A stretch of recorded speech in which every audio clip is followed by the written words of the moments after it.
Assalamu alaikum. Le mois du Ramadan. Le mois du Ramadan, c'est le 3e pilier de l'islam. Et le Ramadan, on l'appelle aussi le mois de la révélation. Parce que c'est durant ce mois qu'a été révélé le Coran. L'instauration de l'obligation de jeûner le mois du Ramadan a été instaurée en l'an 2 de l'Hégire, alors que le prophète alayhi salam était à Médine, installé à Médine.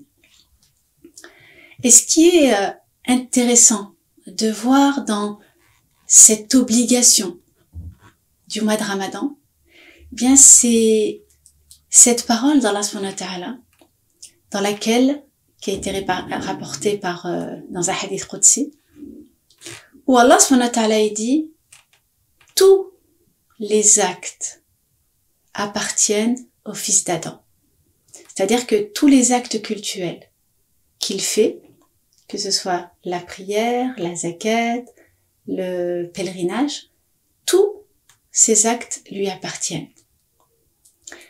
À l'exception du mois de Ramadan. Il m'appartient à moi et c'est moi qui le rétribuerai. Ici, on voit bien qu'Allah subhanahu wa ta'ala, il met une importance capitale dans ce mois en particulier. C'est un mois qui sera récompensé par lui seul. C'est un mois dans lequel il y a tellement de récompenses qu'on ne peut pas les quantifier, qu'on ne peut pas en connaître la teneur. Et nous devrons attendre le jour de sa rencontre pour en découvrir tous les bienfaits.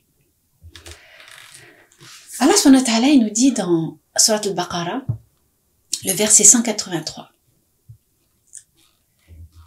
Ya ayyuhalladhina amanu kutiba alaykum as-siyam kama kutiba ala alladhina min qablina la'allakum tattaqun. Ô vous qui croyez, vous a été prescrit le jeûne comme il a été prescrit à ceux qui vous ont précédés, afin que vous atteigniez la piété. Donc, on voit bien ici que le but du mois de Ramadan, c'est d'atteindre la piété. La piété, c'est quoi la piété? La piété, c'est d'aller vers l'obéissance à Allah subhanahu wa ta'ala et laisser de côté tout ce qui peut être ses interdits. Et c'est ce travail que nous devons faire. Le mois du Ramadan, c'est le mois du pardon, c'est le mois de la miséricorde. C'est un mois qui regorge tellement de bienfaits que nous ne devons pas passer à côté. Ramadan, c'est le 9e mois du calendrier lunaire. Il est d'autant plus important de savoir toutes ces choses-là. Parce que nous arrivons à nous situer à travers justement la sira du prophète alayhi salam pour savoir où se sont et quand se sont produits telle ou telle révélation ou tels événements. La plupart des événements les plus importants se sont passés durant le mois du Ramadan. Et ça, c'est important de le savoir parce que oui, nous sommes en état de jeûne, mais le jeûne ne fait pas de nous des personnes incompétentes en termes d'efforts, en termes d'action. Le Ramadan, c'est être dans l'action continuellement. Je jeûne, j'agis, je jeûne, je fais, je jeûne et je continue. Parce que je serai évaluée à travers mes actions, à travers mon comportement. Et c'est ça qui est important. C'est de comprendre que, oui, je prie, je jeûne. Je fais toutes ces choses-là. Mais ces choses-là ne sont que des garde-fous qui doivent me permettre d'aller dans l'action qui plaît à Allah subhanahu wa ta'ala. Parce que si je prie et que j'agis mal à côté, quel est l'intérêt de la prière dans ces cas-là? Et le prophète alayhi salam a dit que une personne qui prie, dont les comportements ne changent pas, est comme une personne qui n'a pas prié. Parce que la prière doit générer en nous du changement. Oui, l'être humain est faible. L'être humain commet des erreurs. L'être humain est constamment en train de trébucher, d'avoir des manquements. Mais ce qui est important, c'est de ne pas rester dans cet état d'erreur. C'est oui, j'ai fait des erreurs. Oui, j'en prends conscience. Et oui, je reviens à Allah. Et à partir de là, on est dans l'action. Être dans l'action, dans le changement.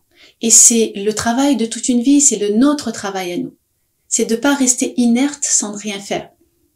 Et attendre que ça vienne et dire, c'est Allah qui donne, c'est lui qui décide, c'est Mektoub. Non. Nous avons un devoir d'action. Et ce devoir d'action, c'est ça qui va nous donner la récompense ou pas. Donc nous devons être vigilants.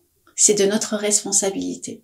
Ça ne veut pas dire que nous ne devons pas faire des erreurs. Les erreurs font partie de notre ADN, de notre constitution.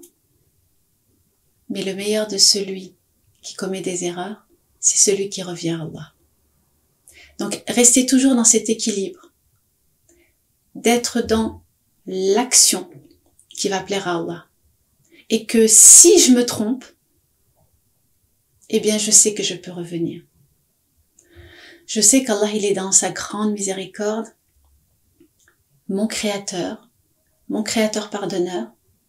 Mais attention, le pardon d'Allah est attribué et donné à toute personne qui dans son cœur a cette sincérité, a ce regret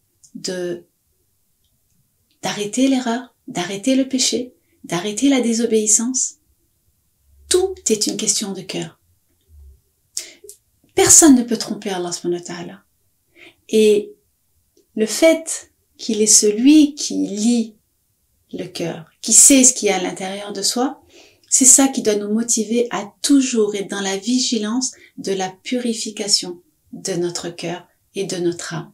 N'oubliez pas, notre âme, elle est instigatrice de mal. Il y a deux côtés dans l'âme. Il y a cette part de lumière et cette part de perversité et de fujur.